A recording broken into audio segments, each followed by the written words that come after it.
కాంచనమాల ఈమె తొలితరం నటీమణులలో ఒకరు. ఆంధ్ర ప్యారిస్గా పేరు పొందిన తెనాలి పట్టణం ఆవిడ స్వస్థలం. కాంచనమాల మార్చి 5, 1917 సంవత్సరంలో గుంటూరు జిల్లా తెనాలి సమీపంలోని కూచిపూడిలో జన్మించారు.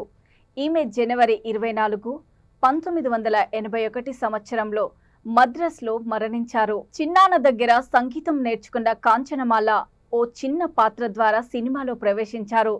కాంచనమాల రూప లావణ్యము, విశాల నేత్రాలు, అందమైన ముఖం చూసి సి పుల్లయ్య ఆమె చేత వైవీరావు నిర్మించిన కృష్ణ తులాభారం 1935 సంవత్సరంలో మిత్రవింద వేషం వేయించారు.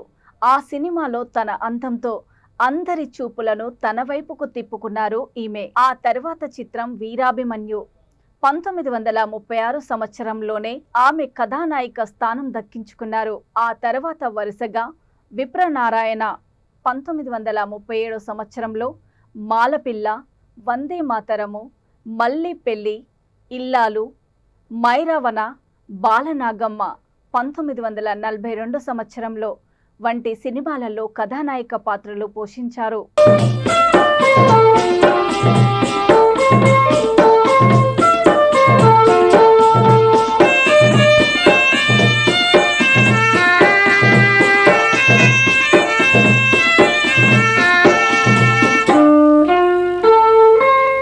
మాలపిల్ల 1938 సంవత్సరంలో మాలపిల్లలో టైటిల్ రోల్ పోషించి మాలపిల్ల ఇంత అందంగా ఉంటే ఎవరూ పెళ్లి చేసుకోరు అని ఎందరి చేతో అనిపించుకున్నారు కాంచనమాల.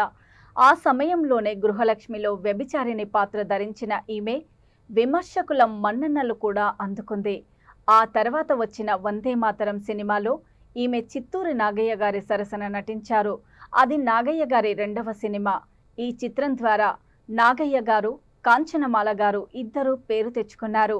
ఆమె నటించిన ఇల్లాలు సినిమా విజయం సాధించలేకపోయినా ఆంధ్రపత్రిక ఫిల్మ్ బ్యాలెట్లో ఉత్తమ నటిగా ఇల్లాలు చిత్రం ద్వారా కాంచనమాల ఎంపికయ్యారు. ఆ సమయంలో విడుదలైన మైరావణ కూడా అన్ని తరగతుల ప్రజాదరణ పొందలేకపోయింది. ఆ తర్వాత జమినీ వాసన్ గారి నిర్మాణ సారథ్యంలో బాలనాగమ్మ చిత్రం విడుదల అయ్యి అఖండ విజయం సాధించింది. ఆ సినిమానే హీరోయిన్గా ఆమెకు ఆఖరి చిత్రమైనది. ఆమె భర్త గాలి వెంకయ్య గారు క్షయవ్యాధితో మరణించారు. దాంతో ఆమె మరి కోలుకునే ప్రయత్నం కూడా చేయలేదు.